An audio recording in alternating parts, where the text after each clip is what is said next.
Namaste, everyone, and welcome. So, we continue our study on the Trinity within. Of course, the first session was to give you an overview that you are a spiritual being of triple nature, a spiritual being of divine love, and then today we'll talk about spiritual being of divine intelligence, and the next session is spiritual being of divine power or will. And as a quick recap, divine love is connected to the virtues of loving kindness and non-injury in what? Thoughts, words, and actions. And then from there, also generosity and non-stealing. If you missed that, go back to the previous video. Now, today we'll cover you are a spiritual being of divine intelligence. And oftentimes people say, oh, I'm a smart guy. Let's take it a little deeper. When you say intelligence, it has to do with certain qualities within us that is connected to the mental faculty. Okay? The ability to understand, the ability to dissect something and really understand all the little details and make use of it. So let's take it from the soul's viewpoint. You are a spiritual being of divine intelligence. And the first thing is what we call accurate perception and correct expression of who the I really is.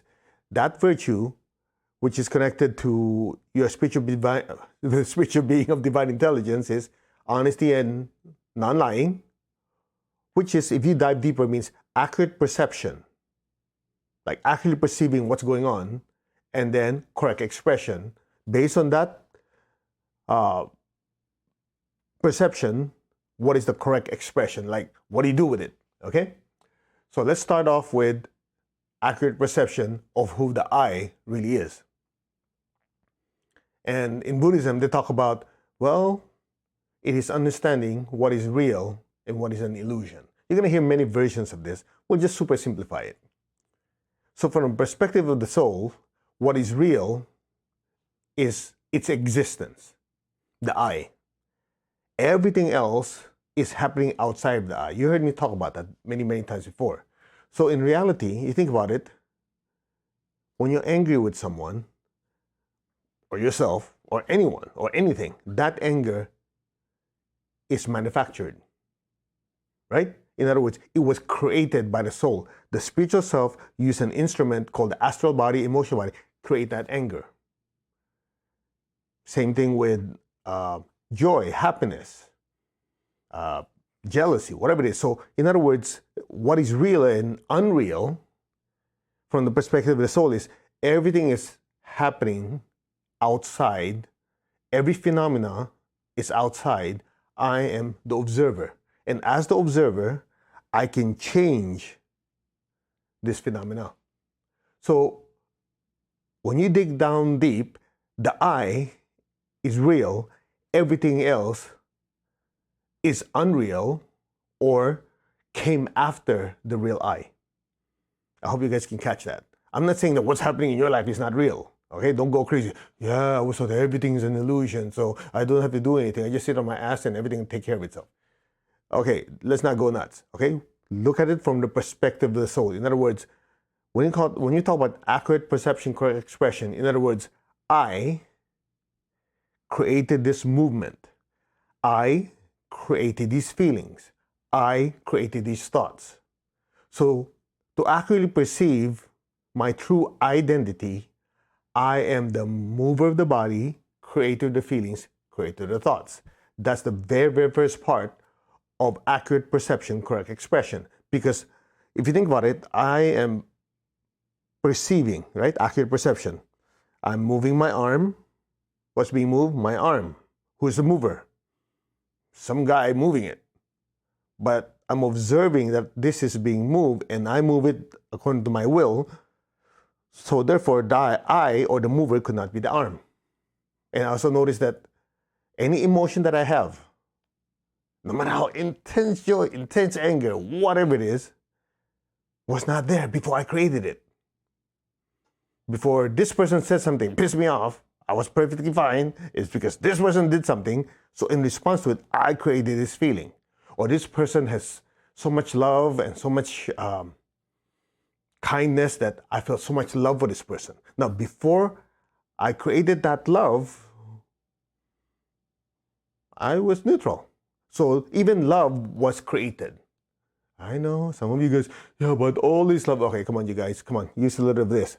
I'm not saying there is no such thing that there's no love within you. I'm trying to let you understand that what is the difference between the observer and what the observer is observing is coming into being when it was not there before. Same thing with a thought. I'm thinking of these clouds. I'm thinking of that painting. I'm thinking of lunch and dinner. So these thoughts, same thing. The thinker was neutral before, and then the thinker created them for whatever reason. So accurate perception, correct expression, basically means the soul is accurately observing and perceiving what's going on and interpreting it properly. Now, why is this so important? And you've heard me say this so many times. Because life circumstances are happening outside of the soul. Anything else, good or bad, is because the soul created movement, feelings, and thoughts in response to what's going on out here. And why is that so important? Because if we accurately perceive that, you regain control. So that's one level of truth when it comes to accurate perception and correct expression. Okay, or honesty and non-lying. Honesty to myself. Honesty to others. Don't lie to myself. Of course, do your best not to lie to others.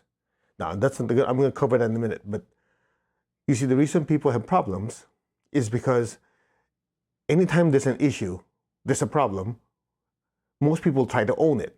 Now, of course, if good things are happening, you own it, no problem, right? But exactly the point. There's the law of cycles, the law of change. Things are not always going to be here all the time, up. Things are not going to be at the bottom in between either. It continuously changes. So when things are doing well, you own it, no problem. But you also have to realize that things will change. So when things are not going our way, then you also have to be able to own it or disown it. And if you own it, well, that's going to cause problems. But the key is when I say own it, as in, okay, I'm feeling it, but wait, I created these feelings. These feelings are not I. So you have hurt my feelings. I do feel it. I've learned a lesson from it, but now I'm not going to own it. I'm just going to say, okay, these are not my feelings. Well, they kind of are. I created it, but I choose not to let it affect me. So I disidentify. So when you accurately perceive that these feelings are something you created and it had served a purpose, and you say, okay, I've decided that it's time to let it go.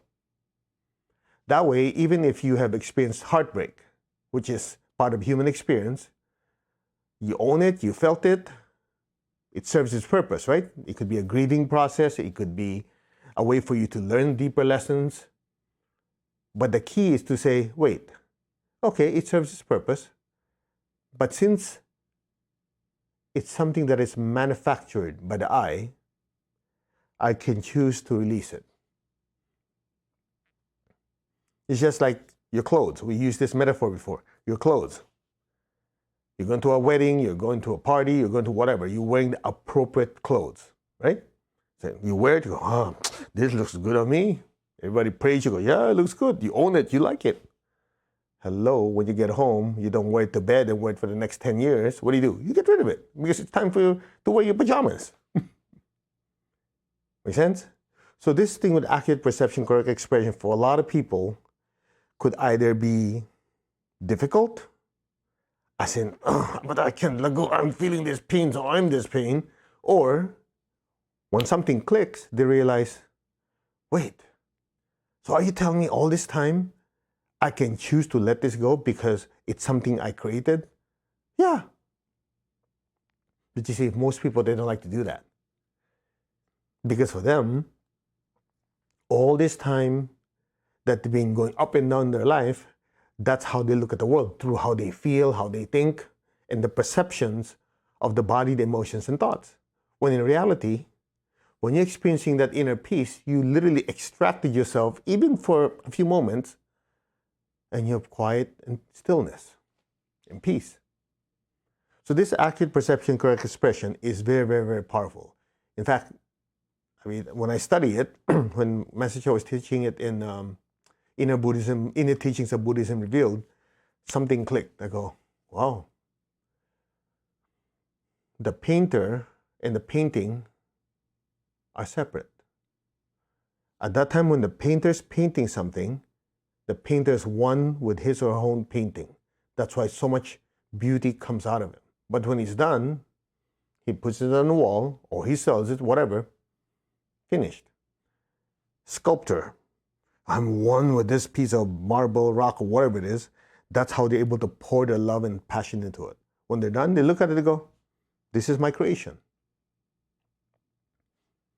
So what happens? On to the next thing. Now, I know some of you who are new and go, wow, that's a lot of thinking. No, it's just the fundamental truth that you are not the body, the emotions and thoughts. The movements of the body, feelings and thoughts are something the I have the power to create. That is the meaning of you are a being of divine intelligence. Since you are a being of divine intelligence, you have the ability to actually perceive what's going on and then make the necessary expression or response to what that data comes in. I think some of you got it, some of you are still thinking about this. You're welcome to rewatch this video many times. For me, when that clicked, I go, when all is said and done, even in the worst case scenario, the body dies, everything I created is gone, but I'm still the spiritual self. Whatever lessons I've learned, nobody can ever take it away from me. Because these are lessons I extracted from life's circumstances. Right there and then, there's stillness and peace. Now, the second part of honesty and non-lying is more a practical one. Right? How many of you ever experienced someone being very honest with you, criticizing you from top to bottom, slice and dice you, destroy your self-esteem? They go, I'm just being honest. Now you do realize, although what they're saying is true, the deep down intention it is to be hurtful. They're being honest. So what's the problem there? The problem is it violates the first virtue of loving kindness and non-injury. That's why the way I was taught by my teacher is, when you're being honest, it has to be as kind and non-injurious as possible. And so the way I was taught is, if there's a conflict between honesty and kindness, in general, of course, there are many exceptions to this, kindness takes over. So if I'm going to tell someone off, for whatever reason, first thing I thought of is it necessary? Number two, is there a kinder way of doing this? Number three, is it going to be uplifting? You know, certain questions. After that, you go, come to think of it, if I don't say anything, this thing will take care of itself. Okay, shut up. Or if I say this, true, I'll get the point across, but it will destroy the person's self-esteem, and ultimately, what happened? It'll make things worse. So I'm doing it because it's out of vengeance. No. That's wrong. Because now, even though I'm being honest, there's what? There's injury, a feeling of getting even that's laced in there. So I just violated the first virtue of loving kindness and non-injury. I know some of you are saying, that's a lot of work. I just want to beat up the guy because they deserve it. Well, then you shouldn't be watching this video. Clear? I know the standard is not low. Because if you prefer to have low standard, why bother getting on the spiritual path? Just do what everybody does. No wonder their life is a big fat mess. It'll take some work on our part to course correct some of the tendencies that we have. Because we've been trained by society in general. Very seldom are you taught in school that say, okay, when somebody insults you, practice kindness and forgive them. I didn't learn that in school. Make sense? Here's another one. It has to be mature type of honesty. And the funny part, all of us have experienced this before. If you have children, somebody calls asking for you, right? So your child picks it up. Tell them mommy's not home. The child goes, Mommy said she's not home. Ah! It's honest, but not mature type. So who's going to do that? You'd be surprised. I've had some students before they say, oh, I have to be honest. So even though things do not have to be said, they don't practice, do not practice intelligence. They just say, I was taught to always be honest. So if somebody went to their house and say, do you have a safe at home where you keep money? I always practice honesty. Yes. What is the combination? I don't want to tell you. Well, you have to tell me. Come on, honestly, what is it? Oh, I was supposed to practice honesty. And you tell them. Come on, that's ridiculous, right? Now, let's put it in practical application. This actually happened many, many years ago. It's a story my teacher told us. There's this elderly woman, I think she's 80-something years old with a severe heart problem. Her son died of AIDS. Okay, this was like 30 years ago. And she's a very devout Catholic, what do you call this? Gay or lesbian is, nope, it's not in the Bible. Anyway, it's very, very strict. And so, but the son was homosexual. Some homosexual didn't want to tell the mother because knowing that she will get upset and angry. Well, ended up, he contracted AIDS and the body died. So the family had to weigh honesty and non-lying. They go, okay, they want to be honest with the mom, but if they told her of the circumstances around his passing, it might cause such a traumatic, she was already traumatized as it is. If you add to it that it's because he was homosexual, it might just literally cause her a heart attack. So the family opted to tell the mother, something happened, he contracted a certain infection, which is still true. It's an infection, and they could not treat it, so he ended up passing.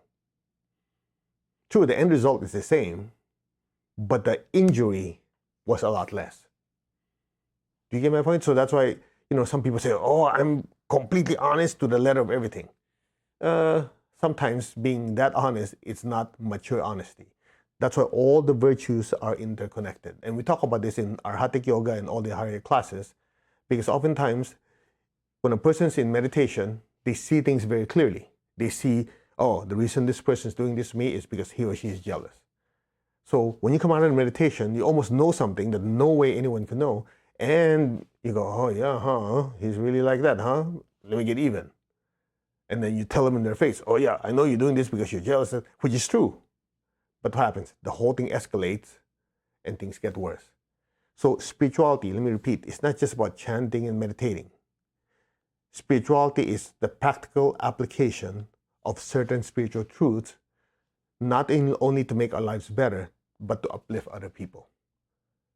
And that means doing our best to practice the virtues. Now, does that mean we'll screw up? We'll never screw up? No. Well, I hope not, but I had my share of them, and each time my teacher has to remind me, you practice honesty, but you end up hurting the person. That's not how you do it. Sorry, master. It's a learning curve, right? But here's the beauty of the whole thing. We take it in steps.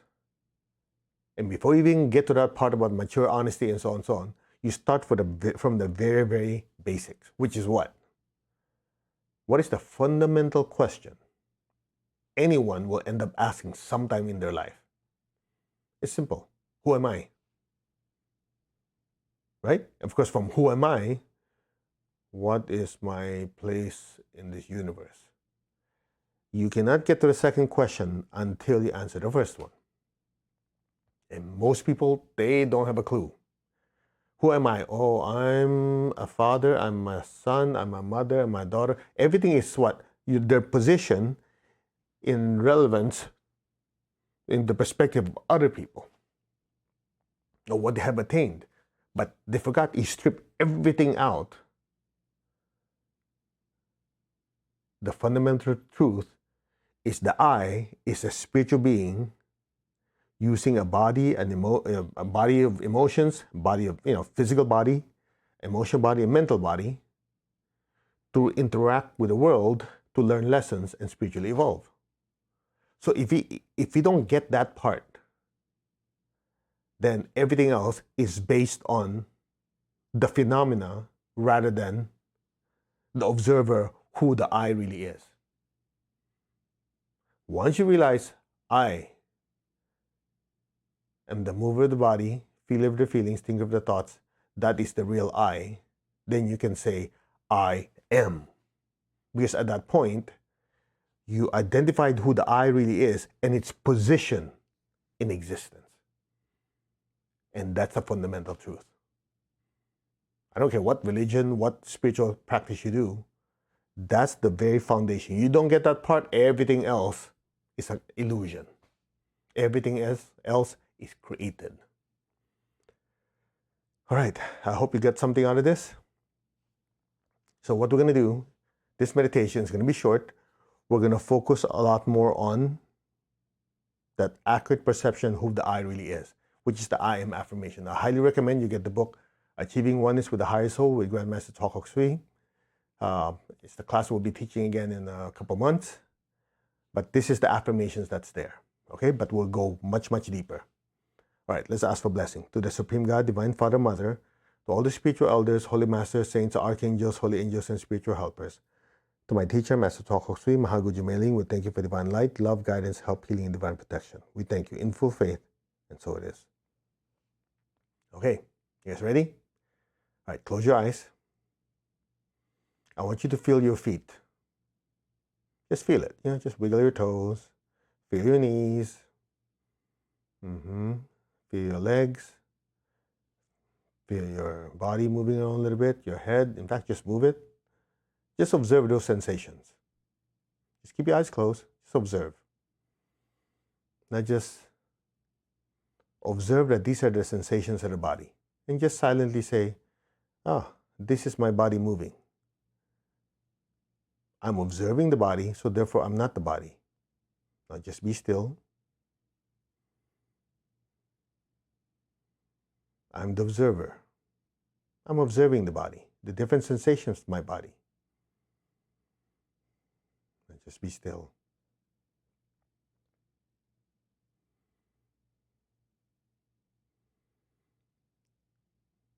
Now observe what you're feeling right now. Some of you are happy, some of you are not happy, some of you have certain things that you're going through in your life, some of you are elated because you have a lot of beautiful things you're expecting, whatever it is. Observe. Observe the positive emotions and observe the negative emotions.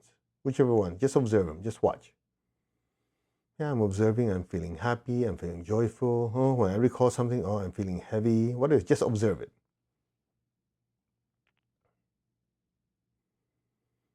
Just watch them. Watch the feelings go up, watch the feelings go down. It's just like observing someone going through stuff. But in this case, you're observing the emotions that you're feeling right now. And just say, these are the feelings I created. I'm observing these feelings. Yeah, some are happy, some are sad, some are good, some are not. I'm observing them. Interesting. But they're not me. I just created them. These feelings are not the I. I'm not these feelings, I'm not these emotions. That's not the real I. Now just be still. Observe your thoughts. It's just like saying, what am I thinking? Oh, I'm thinking of this, I'm thinking of that. Observe. I'm thinking of making more money. I'm thinking of how to make my partner happier. I'm thinking of what happened at work. I'm thinking of what happened yesterday. Just observe. What are these thoughts? They're like clouds that you're observing in the sky. It's just like you created the clouds. You're looking at the clouds. Just observe. Very interesting. Very interesting. I created these thoughts. Oh, so therefore I'm not these thoughts. They're not the I. Now just be still. Put your awareness on your crown and repeat after me. I'm not the body. I'm not the emotions. I'm not the thoughts.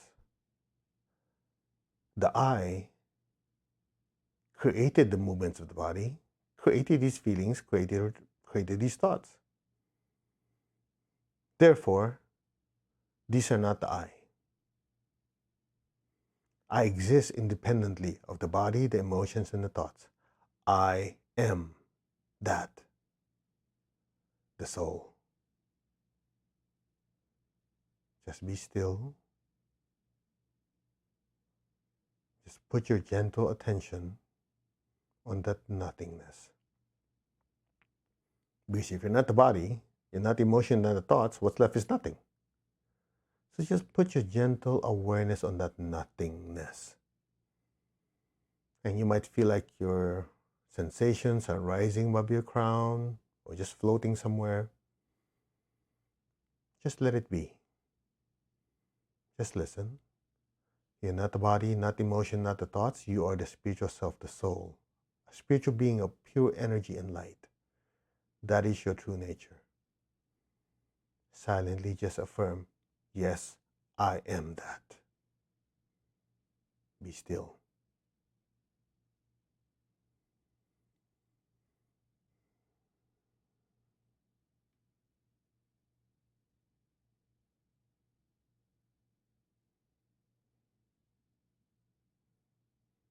I am that. That am I.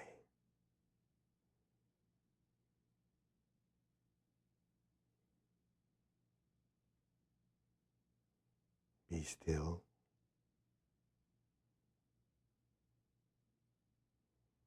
And let go. Allow your consciousness to just merge with that nothingness. Just allow your attention to just literally float into that empty space and fill it. Become the nothingness. Let go. Now. Any sound, any noise you hear, will just allow you to drift deeper and deeper into that pure energy space. Now. Let go and let things be.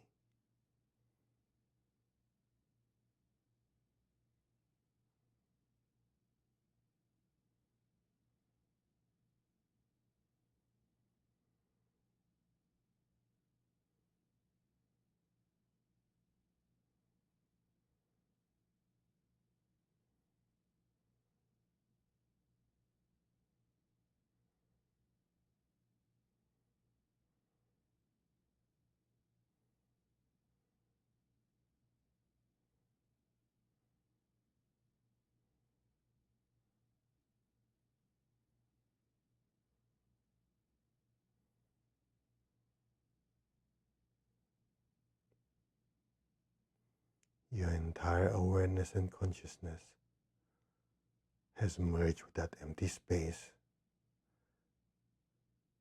Your being is woven into that nothingness. Now, let go.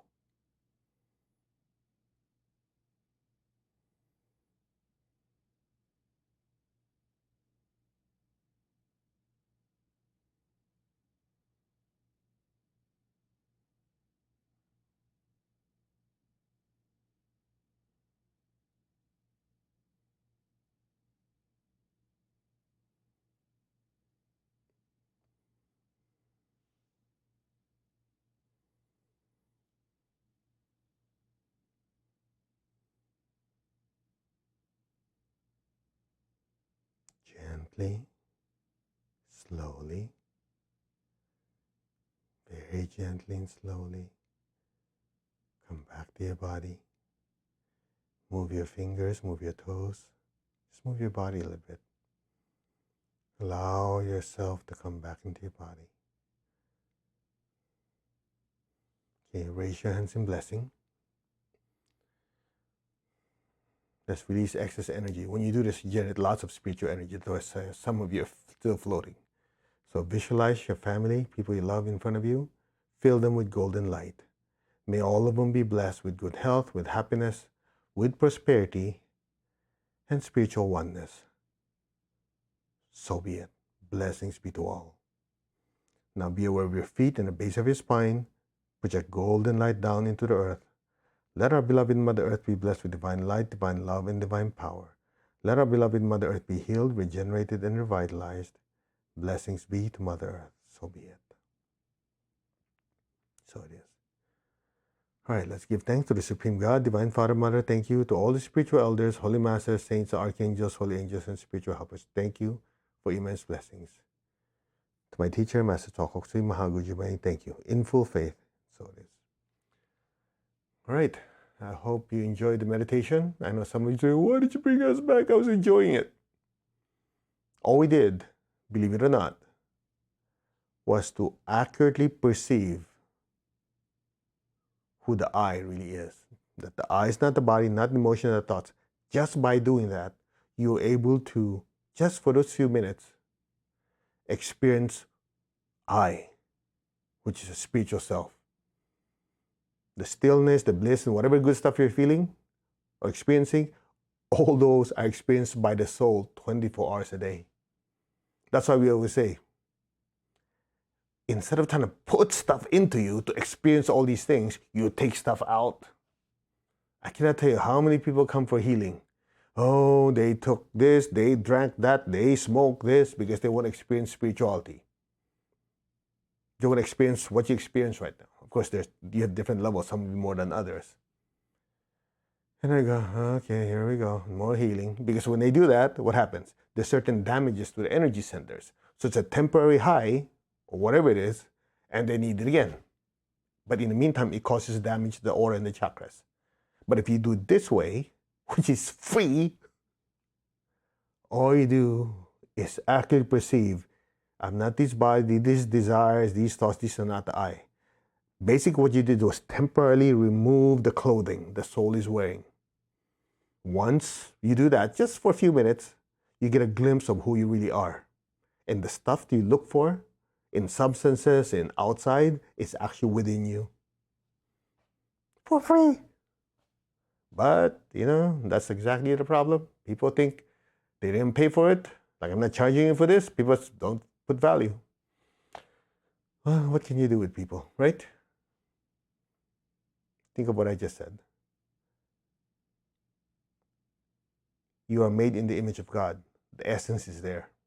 It's the crap that we put on top of it. That's why we don't see it. It's just like you have a light bulb that's so bright, we put so much mud on top to try to see the light. When in reality, you get rid of the mud, the light's been always there. Always been there. My English is kind of too much meditation, spacing out. Anyway, so the next session would be you are a spiritual being of divine will or power. Namaste, everyone. Thank you very much for joining me, and share this video and everything we're sharing with as many people as possible. I mean, think about it. I know we're supposed to end, but this has crossed my mind before. If, let's say, even 30 to 50% of the population of the world know what you just know, that they're not the body, not the emotion, and the thoughts, what would be the implication of that? Would there be kindness to other people? Would they realize everybody is a spiritual being on a journey and we should help each other? And we should treat each other with kindness because we're all interconnected, but the law of karma, whatever we do to others comes back to us anyway. How would that change the world? Think about it. Anyway, namaste. You all take care. We will see you next session. God bless.